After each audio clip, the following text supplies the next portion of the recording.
you to Cottingham and Butler for inviting me to be a part of your summit today. And thank you for the ways that you've been engaging with our organization this year.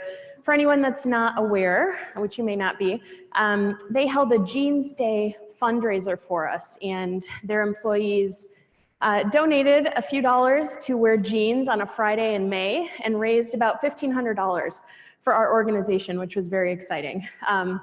We are a Denver-based national anti-human trafficking organization that is working to empower the transportation industry to help us combat human trafficking. Now, before I get started this morning, I would like to say that I recognize what I'm going to be speaking about can be a bit uncomfortable. We're going to be talking about sex trafficking and forced prostitution. I will not be offended if anyone needs to leave the room at any point. Some of the information may be a bit triggering if you have experienced any kind of trauma in the past. So please, if you need to step out, you will not hurt my feelings whatsoever. All information will be handled in a professional manner.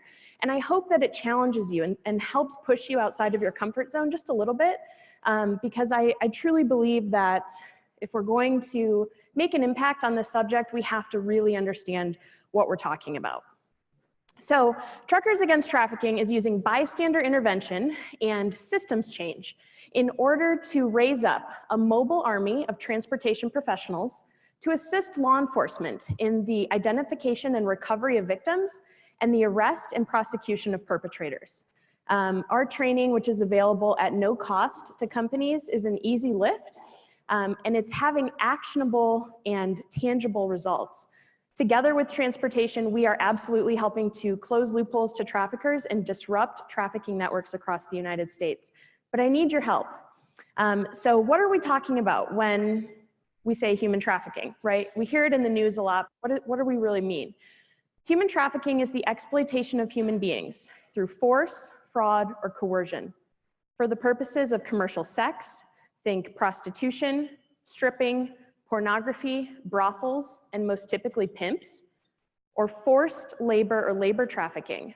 You can think of sweatshops, agricultural fields, domestic servitude, construction work. Anytime there's a third party, a trafficker, a victimizer, who is in control of someone else and making a profit off of their work. This is human trafficking, and it is indeed modern-day slavery. Especially within transportation, we find that there is a lot of confusion between smuggling and trafficking, right? When you hear the word traffic or trafficking, a lot of people think that it must involve some kind of movement, but that's not the case. We also see people confusing these two crimes quite frequently, and so the simplest way to differentiate them is to think of smuggling as a crime against a border, whereas trafficking is a crime against a person. So you may pay someone $3,000 to get you into this country illegally. In doing so, you and that coyote or that whoever it is you've paid, you've both participated in the crime of smuggling. But if you get to your final destination and that coyote turns to you and says, you know, Laura, that $3,000 that you paid me doesn't even come close to what you actually are in debt to me for. You now must work for X number of years or until you pay off X amount of debt before I will give you your freedom. Then you have become a victim of human trafficking. So trafficking can involve movement, but it's not required. We worked with a survivor of domestic sex trafficking a few years ago that unfortunately was trafficked by her own father when he allowed men to come to their garage and rape her for money. There was no movement in that case, but it was absolutely human trafficking. So in order to understand a subject better, it's good to dispel some myths that surround it. And the first myth is that we live in a slavery-free world, right? A lot of people, especially here in the United States, think that slavery was abolished after the Civil War and that it just doesn't happen anymore. But the following statistics prove that to be false, unfortunately. Globally, there are an estimated 40 million victims of human trafficking, which means there are more slaves today than at any other time in the history of the world, and that includes the 400 years of the transatlantic slave trade. Human trafficking is a $150 billion a year criminal enterprise. It's taking place in all 50 states and our nation's capital. Thousands of our children are at risk for being trafficked each year. We must, of course, consider those that are the most vulnerable among us, which are our young people, especially those that are coming from abusive or neglectful home situations. And lastly, this is a difficult one, a victim may be forced to have sex up to 20 times per day. And truly that should read raped up to 20 times per day, because that's what we're talking about. Now, unfortunately, statistics tell us that between 1 in 4 and 1 in 5 women in their lifetime will be victims of sexual assault or some kind of assault. So there's a pretty good chance that a number of us in the room today have experienced that, or even if you haven't, you know a friend or a family member or a colleague that has had something traumatic like this happen to them. Maybe not on the scale of trafficking, but something that has shaken them, right? And think about what that one incident did to deteriorate self-worth, self-esteem, sense of security. How hard that one incident was to overcome. Now think about if that happened to you or your friend once a day, 5 times a day, 10 times a day, up to 20 times a day. This is the level of trauma that we're talking about when we are referencing cases of human trafficking. The second myth that needs dispelling is that all traffickers look like TV pimps, right? When I say the word pimp, an idea comes to your mind, an idea that was placed there by culture, by media. But the reality is traffickers take on all appearances and could truly be all around us. Just as this crime knows no racial, gender, or socioeconomic bounds when it comes to who could be the victims, the same is true when we're talking about perpetrators. This is just a snapshot of some of the folks that have been arrested recently in the United States on charges of human trafficking. We have a former diplomat, a teacher, an Army vet, a former firefighter. Truly, anyone could be a trafficker, and so we must understand and be educating our children especially about what they need to know and look out for. The last myth that I'd like to dispel today is that all trafficking involves kidnapping, or that all kidnapping cases must mean that that person or that child is going to be trafficked. That's not true. Certainly, kidnapping constitutes a percentage of trafficking cases, but more often than not, a victim knows their perpetrator. There is some kind of pre-existing relationship, whether that's a casual online relationship, an intimate partner, or unfortunately, in about half of the cases that involve children, there's some family member involvement, at least in the beginning. Right, but these days, traffickers don't need locked doors or chains. They use invisible chains of force, fraud, and coercion to keep their victims under their control. Force consists of anything and everything you could think of, from one-off beatings to brutal assaults. Victims can be raped, gang raped, forced into drug addiction, mutilated, tortured, even killed. Fraud consists of false employment offers or false romantic interest. Maybe someone that has a teenager that has answered a job ad online for an exciting job, in LA or New York as a waitress or a model even. But then when they get to that final destination, sometimes these traffickers provide bus tickets, airline tickets. They say, oh yeah, meet me in New York. I'll have an apartment. I'll have everything set up for you. You're so beautiful. Your career is going to take off. They get to their final destination and realize that what they signed up for could not be further from the actual truth of the situation. But without a doubt, coercion is the most powerful tool that traffickers use. And this consists of threats to life and safety of not only the victim, but the victim's family members. This could look like, threatening a young mother to turn her into child protective services, using her child as a bargaining token, or a young girl that has been forced to enter into the sex trade, and there have been videos made of her, and they say, if you don't do what we're telling you to do, we're going to make sure your parents see this. We're going to make sure this gets posted on your school's Facebook page. Everybody's going to know how horrible of a person you are unless you do what we're telling you to do. This could also include, threat of an undocumented immigrant, turning them in to Immigrations and Customs Enforcement, saying, if you don't do what we're telling you to do, we know that you're here illegally. We will turn you in. If you try to go to the police, they're not going to help you. You don't have any kind of legal documents. So using these fear tactics and coercion to compel these individuals to participate in these crimes. This is Laura Sorensen and Aldair Hodza. They made national news in January of 2015 when they were stopped at a truck stop in Virginia. They had parked their RV there, And when officers were called to the scene that afternoon, they said that they were just in the area visiting Sorensen's daughter. They were on vacation. Well, law enforcement noticed a third party, the alleged victim, inside this RV with these two. It was a young woman, and she appeared frightened, malnourished, disheveled. She would not make eye contact with the troopers. Thankfully, one of the officers picked up on this sort of weirdness that was happening and asked to speak with that girl outside of the RV. As soon as the door was closed, that young woman began to weep. She said she had been kidnapped out of the state of Iowa 2 weeks prior and forced to prostitute at truck stops and other locations, again, ending in Virginia. She hadn't had anything to eat or drink in days. She was being truly tortured by these two. They were heating up metallic instruments on the stove of the RV and inflicting wounds on her body. They had lacerated her feet so she wouldn't try to run away.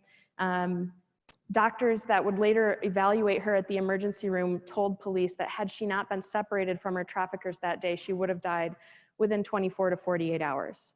She was forced to perform sex acts not only on Hodza, but another unknown male inside that RV at the truck stop, and that arrangement had been made through a Craigslist ad. This is what sex trafficking can look like in our country. And so in response to these realities, Truckers Against Trafficking began in 2009, and we exist to educate, equip, empower, and mobilize members of trucking and now also the busing industries to help us combat human trafficking just as part of their everyday jobs. And you might be thinking, well, why truckers? You guys know they're vigilant, they're observant, they are trained to literally read all of the signs as they're going down the highway, right? What if we could train them to recognize the signs of human trafficking? Especially since in the course of their everyday job, they are in places that traffickers are exploiting their victims: truck stops, rest areas, hotels, motels, even places of business. Imagine if every driver knew the signs, knew what to do, how many victims could be recovered and how many traffickers could be arrested. This is truly our mission. And so to do this, we have three main goals. The first is to saturate the industry with our training materials, which again are free and easily implemented into new driver orientation or regular safety training. It consists of a 26-minute training video and passing out what we call our wallet cards, which I'm gonna park it right here for just a minute to tell you all about this National Human Trafficking Hotline, 1-888-373-7888. This is the number that anyone in the United States at any time can call to speak with a trained operator who can help the caller determine, yes, this does sound like human trafficking, or no, it doesn't. If it does, the hotline relays that information to local law enforcement, who will then show up, respond, and investigate. We're not asking truck drivers, to go in and be Batman or Superman or anything and try to recover these victims themselves. All we're asking for is a phone call, right? What are the things that you're seeing? What's the make and model of the car? What are the descriptions of the occupants or the supposed victims? Right, the two most obvious signs for anyone, but truck drivers especially, anytime they see a minor that they believe is engaged in commercial sex, or anytime they believe they're witnessing someone under the control of a pimp, regardless of the age or gender of the victim, huge red flags, call the hotline or 911 immediately and report that information. There are some other questions to ask and other red flags to look for, but that training video goes through all of this information and really equips drivers or business travelers, right? How many of us travel for business? We train sales teams on what they can look for as they're going in and out of hotels and as they're over the road. This is applicable information for everyone. Is anyone familiar with this decal here on the left? This is unfortunately a term that is used to describe someone that's selling sex at an American truck stop. And the stigma around prostitution is alive and well in many circles. And this is just one, unfortunately, horribly dehumanizing phrase that is used within the trucking industry. But we created our own decal in response to this, which has that national hotline on it. This is a decal that drivers can put in their window to keep that hotline number at the top of mind every time they're getting in and out of their truck. Yes, their job is to deliver their load safely and on time, but if they can scan their surroundings, take 5-10 seconds wherever they are to see if they are witnessing someone that may need help, we want them to be equipped and able to do that. This is Ballard trucking driver Arian Taylor. He was stopped delivering his load, actually not at a truck stop, not at a rest area, but delivering his load in Compton, California last year. And he got a knock on his door at 3:30 in the morning. It was a young woman that had just fought off her would-be trafficker. He had dumped her in this parking lot. She had no shoes, no cell phone, no identification, and she was desperate to get home to Denver.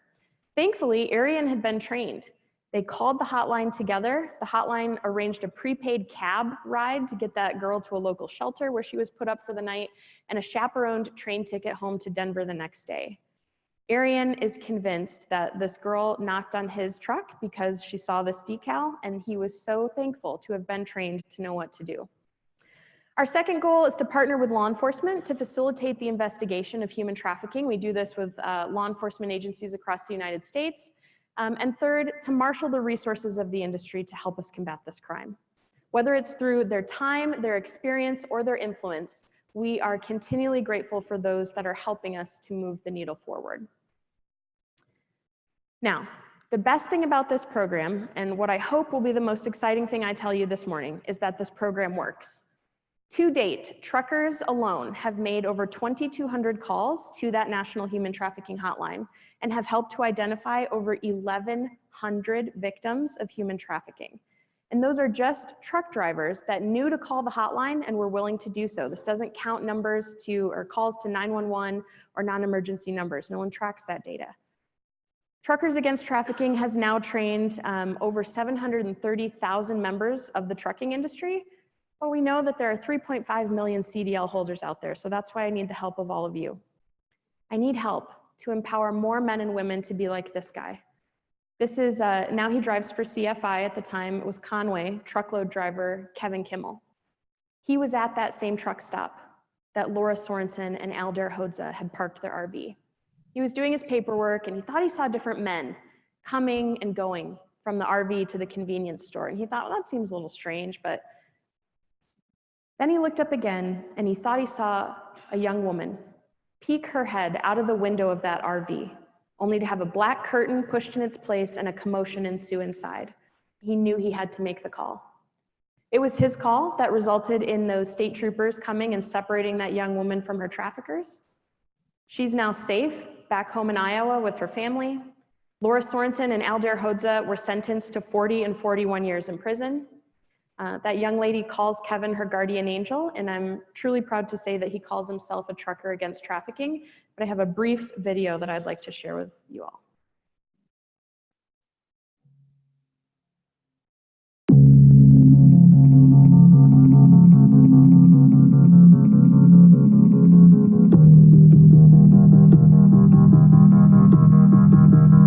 I finished up night deliveries early in the morning. Ended up finding a truck stop about 40 miles outside of Richmond, Virginia to take my 10-hour break.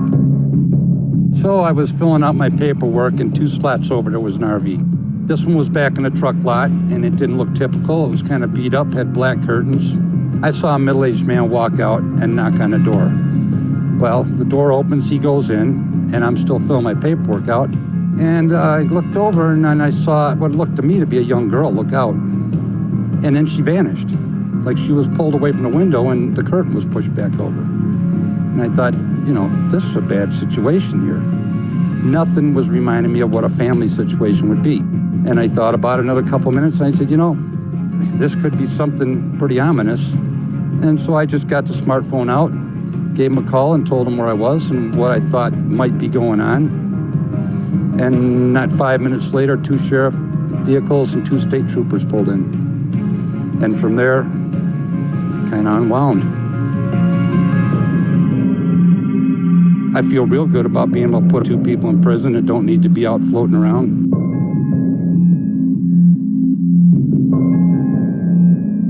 You know, traffickers have done an amazing job convincing us that she's just a prostitute and that we should just turn and look the other way. And this is a really highly effective business model for them, isn't it? Because we're all looking away and they and the buyers are effectively raping America's women and children and making a ton of money while doing it. And they've also convinced us that this problem is too big, too dark, and too heavy for us to do anything about it. But they are wrong. If traffickers count on our ignorance and our apathy, that nobody knows and nobody cares enough to do anything about this, then we must know and we must care. And time again, history has borne this out. History has shown that when good men and good women do care and do know and get involved, they can actually change a person's life. Truckers Against Trafficking is like the glue that's going to bond the industry. You guys are the ones that are putting out the materials. You're putting out all the information. Everybody's got smartphones now. Everybody's on Facebook. I mean, just the sheer barrage of the information has done nothing but good. When they go through the orientation, they see the video, they get the decals. They also get the wallet cards. And the wallet cards is just a simple way to refresh your memory about what it is that's going on out there. If you see certain traits, this is the number to call. You know, at the end of the day, you get your load there, you get it there safe, you get it delivered on time, and maybe you save somebody's life. What I've learned is human trafficking is a huge problem. You know, and now I have an understanding there's an oppressor, there's the oppressed, and they're not doing this to make money for college or whatever your thought might be. They're doing this to stay alive because there's somebody on the other end of it forcing it. That's the power of the trucking industry. That's the power of someone who has the courage to take a second look. And that's what trucking is able to do. That's what taxi drivers or bus drivers or law enforcement personnel or hotel workers, whoever you may be, wherever you are, if you take that second look, then what you're able to do by getting involved is you are effectively helping to change a life. And that's what we're asking for. You know, Kevin Kimmel had the courage to look again. Kevin Kimmel recognized, you know what, there's something not right. And he had the courage to make a call and get involved. And now he's helped unlock her pathway back to freedom.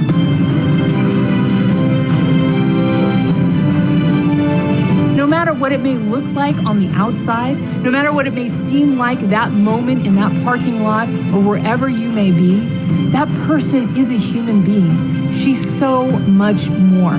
She is not just a victim in that moment, but she is a survivor. She is an overcomer. She is somebody that has a future.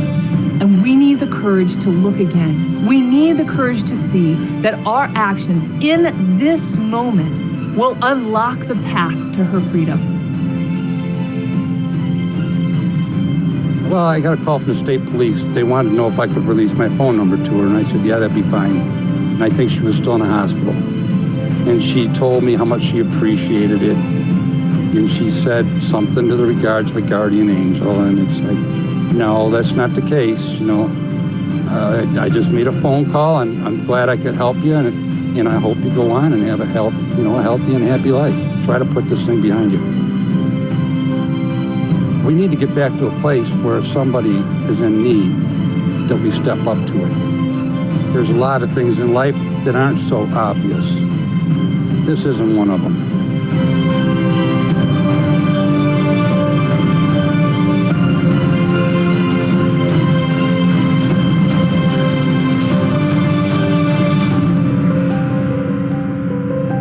My name is Kevin Kimmel, and I'm a trucker against trafficking.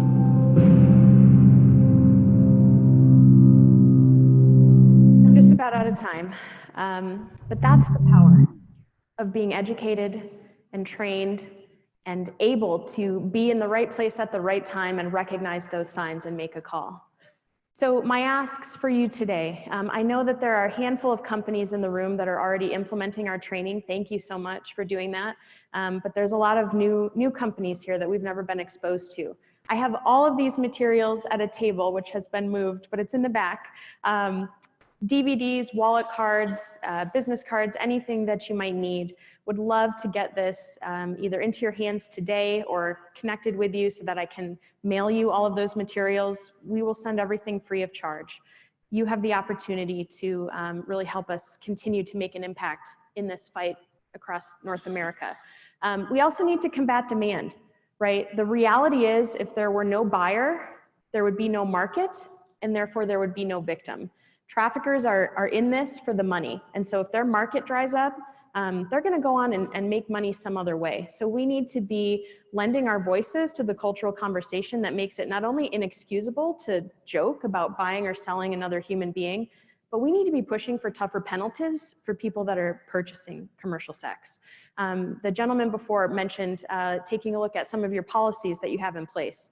I would ask you all to implement an anti-human trafficking in persons policy with a demand reduction focus, which essentially means no work time or work product may be used to purchase commercial sex, including tablets, computers, cell phones, anything like that. Make sure your drivers understand that there's no excuse for purchasing commercial sex as a member of your company, right? And lastly, please spread the word, not only to other folks that you know in the industry, but take this to your gym friends, your churches, your civic groups, and most importantly, to your dinner tables.